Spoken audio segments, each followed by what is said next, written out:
welcome. So I've got a small thing to say before I'm starting my presentation. I'm not specialized in QEC whatsoever. So I was asked to do this talk, but I know a little bit of it. But what I'm going to try to do for you is to position the various topics that were discussed in the two previous panels, talk a little bit about the lingua that was used in that panel, and give you some insights on the figures of merit we are talking about when trying to reach the marvelous realm of quantum error correction and FTQC. Can I get the slides, please? Oh, okay, this way. So first, I would like to explain one easy thing, but it's not that easy, which is the difference between NISQ and FTQC when you look at the constraints from your software algorithm. When you look at a classical algorithm, let's say this one, which is just, I think, another, you've got some gates. You've got single qubit gates, 2 qubit gates, sometimes 3 qubit gates, like the Toffoli gate. This is a very simple algorithm. So if you were to run that on a NISQ system, you would look at the number of gates you have to execute, and this would help you compute the minimum fidelity you would like to have from your qubits. So that's the way you compute in a simplistic manner the requirements on your qubits. So let's say you have 133 qubits, which is not a random number. It comes from Heron, the last QPU released by IBM. So if you were to have a depth of computing of 300 cycles of gates, which are the number of columns you have here, because you have to take into account that a qubit that does nothing generates errors. So even if you do nothing, you have idle qubits generating errors. So you have to take into account all the size of your algorithm, which is depth and breadth. So you would have a need to have at least 99.9975% error rate, which is very low. Not the error rate, the fidelity. So it means that it's way above the 99.6 that we have right now. And what you have to take into account, which is never publicized very, I would say openly, is the standard deviation. Because when you look at the fidelities that are publicized by vendors, they give you a median or average fidelity. But there's a standard deviation. So if there is a large standard deviation, the worst case is going to damage all your algorithm. So you have to take this into account, and there's a lot of discrepancy between the various types of qubits in the standard deviation of error rate. But let's say you are in the world of QEC. If you were in the world of QEC, you would have to look at this very differently, because you have to look at the cost of the so-called non-Clifford gates that were discussed a little bit before in the previous panel, because the non-Clifford gates, which are usually around the T gate for phase rotation, or sometimes the Toffoli gate, which may be useful to create a universal gate set. Those T gates have a lot of impact in the cost of your system, because it costs about 100 times more physical qubit and even cycles to correct the T gate than to correct the gates you have here, at least the C0 and the X or Y or Z gate. So the cost of the non-Clifford gates is huge with QEC. So this way to compute the needs with your fidelities are more adapted to NISQ. But in NISQ, you have a difference also that you don't have, something that you don't have in FTQC. In NISQ, you do phase rotation of arbitrary angles, particularly when you use so-called variational algorithms like VQE, and for chemical simulation, for example. And those gates with arbitrary rotation, they are not corrected, not possible to correct with QEC. So you use different techniques. So you do, for example, pulse optimization with compilers, which are entirely different than what you have in the FTQC realm.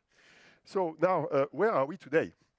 So maybe some of you, you know my papers and my book, you know this chart that I am updating each and every week, because there's a new point over there, this one, which comes from Inflection. They announced last week that they had 1,600 qubits with a 0.5 C0 error gate.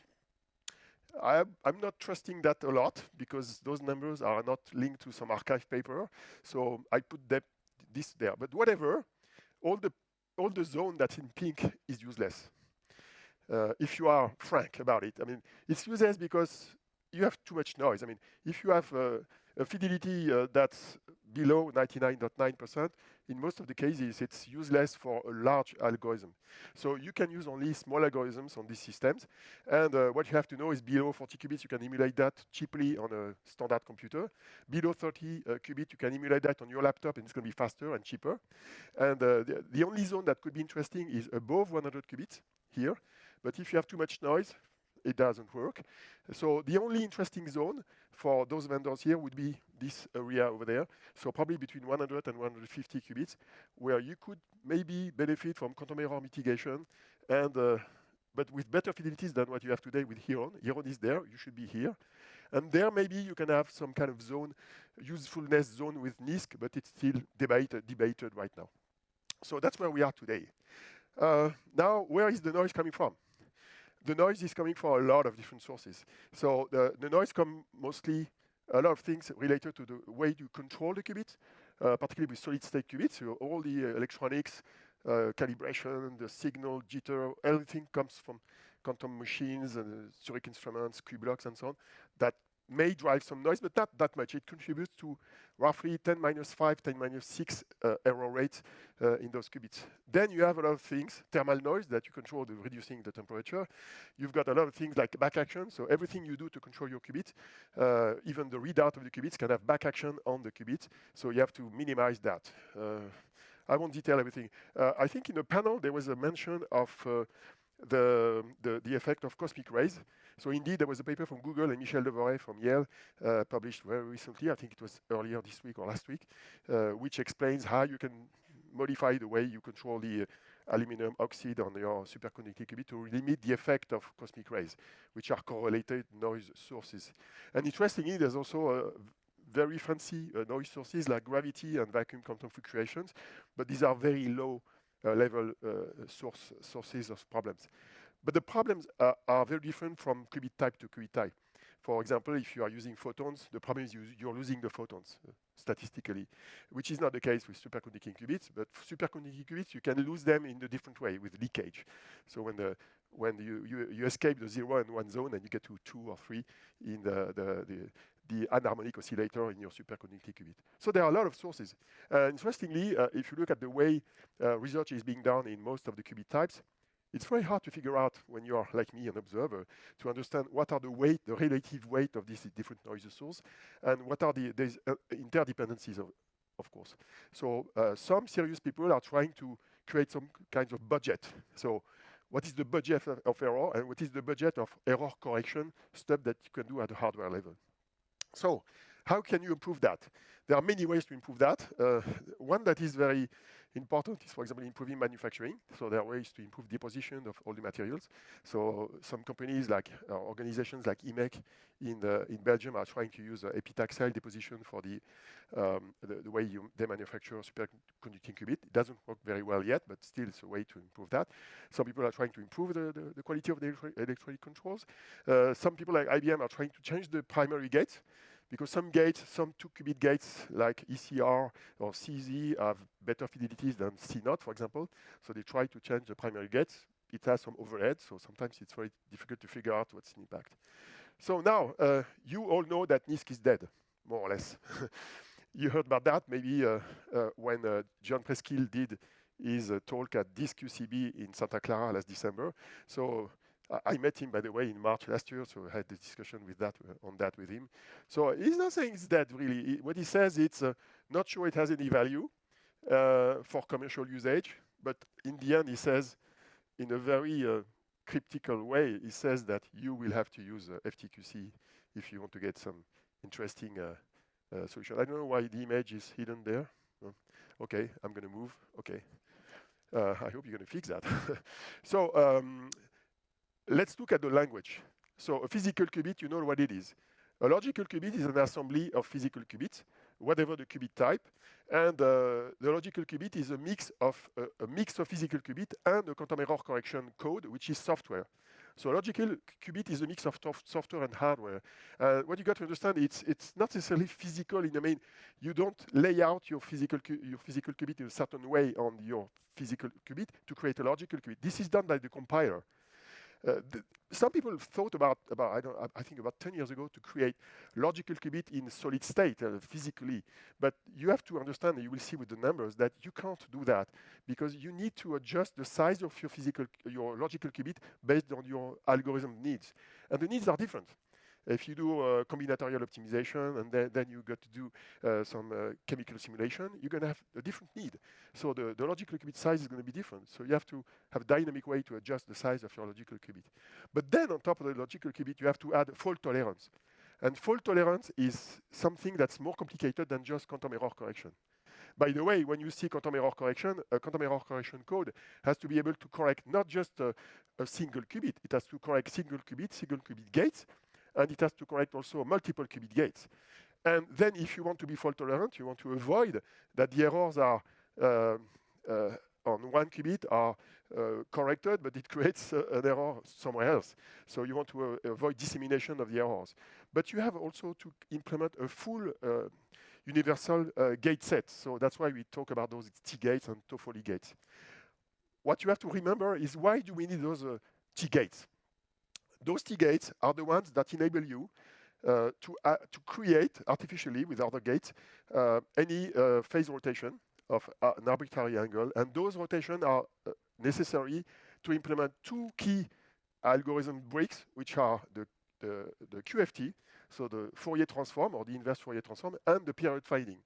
And QFT and period finding are the two primary blocks of any exponential gain potential algorithm. So if you do QPE, for example, to compute the Hamiltonian ground state of a molecule, for example, you need QPE, so you need Fourier and you need period finding. You need T gates. That those things are related. So T gate is costly to correct, but it is the price to pay to get an exponential advantage. And what you hope, and you cross your finger, what you hope is the overhead of correcting the key gate is not damaging your exponential gain. So it's supposed to be a polynomial or a linear cost when the exponential gain is exponential, so the net result is supposed to be positive. Something that is not talked about a lot is also fault-tolerant readout. Because in the end of your computing, you read the results. So you have to make sure that you read the good results. So error correction has to go up to the last point, which is the last mile, which is the result. So now sublingual. This is a famous curve, which is very old. I think it's more than 12 years old. It's a curve that explains how many physical qubits you need per logical qubit in the surface code and to get a given error rate for the logical qubit. It's just for surface code, the regular surface code. So I tried, this is in my book, so I tried to connect all the dots here. But you have two things to remember, the threshold and the break-even. The threshold is the level of physical error rate when you start to have potentially better logical qubits than physical qubits with error rate. But what you have to know is when somebody from a vendor say, I am at the threshold, you have to know that the threshold level is the level at which the size of a surface code has an infinite number of physical qubits. Infinite is not good, practically. So what you need to have is most of the time, you see that on the curve over there, that's infinite, so that's here. So what you need to have is usually about 1/10 of the threshold to get a reasonable number of physical qubits to get a given error rate for your logical qubit. So that's the threshold. But then you have the break-even. The break-even is when you reach a point when a logical qubit has a better or a lower error rate than the underlying physical qubit. You have to be very careful about this number because sometimes you have communications from vendors which are misleading for that respect. We'll see that here. So this is Google, July 22, and then the paper was published, I think, March 23 in Nature. And they said, we have a better logical qubit. We found a way to improve the logical qubit. Yes, they had a logical qubit of distance 5, which had a better error rate than distance 3 logical qubit from the previous year. But both error rates were higher than the physical qubit. It sucks. So, okay, but that was 2 years ago. Okay, forget it. Now take QERA. We had a discussion with Yuval before. QERA is exactly the same. So hidden in the paper and hidden in the presentation that was done in Santa Clara by Vladan Vultic in December. Hey guys, you have those two charts. So this is the chart explaining what is the physical error rate for CZ gates. So what you have here is the CZ gate has an error of 99.49. It's very good. I mean, for an ISK system, it's very good. But then if you look at the logical qubit, the logical error rate for a C naught at distance 7 is that number. It means 7%, if I understand it well. But the problem is that there's no legend in the graph. So I don't know if it's 7 or 0 to 0.7%. If it's 1, usually when you have a chart like this, the axis is 1. So it should be 7% error rate. So it means that the error rate is worse in the logical qubit. And I asked the question to Yuval. He didn't answer exactly what it's all about. But let's say one thing. It means that they will have to improve the physical error rate, or they will have to change the system, or what they do post-selection. So the way to fix that is to do post-selection. So they do many tries, and they keep the right ones. They do that for GHZ state with 4 qubits. They have very good error rate, but they do post-selection. And post-selection has an overhead. And the overhead is probably growing at least polynomially with the number of qubits. So they have some work to do to improve that. The only case I know where a logical qubit is better than the physical qubit comes more from the trapped ion realm. So stuff done by IonQ and Continuum about 1 and 2 years ago, they were able to create logical qubits with about 13 physical qubits, which was slightly better with a, I don't think it was surface code, it was Bacon Shore, I think. It was slightly better, but they have to improve the quality of the physical qubit and the codes to get a real interesting logical qubit. But maybe I'm wrong with all I say here. So now what I want to understand here is I try to say, how do you compute the number of physical qubits per logical qubit? What is the way to get that number? Because, okay, we heard probably 3 years ago, 5 years ago, that a logical qubit was requiring, I don't know, 10,000 physical qubits. So what are the parameters? The first one is the quality of the qubits. The second one is the physical qubit connectivity, because the better the connectivity, the more you can use QLDPC codes, which are better for the overhead. Then you have your algorithm size. We already discussed about that. And then you've got the QEC code. So these are the 4 parameters, and these are dynamically adjusted by your compiler, because it will depend on your software requirements. So if you look at the codes, I'm not specialized there. I know there are about more than half a dozen class of codes.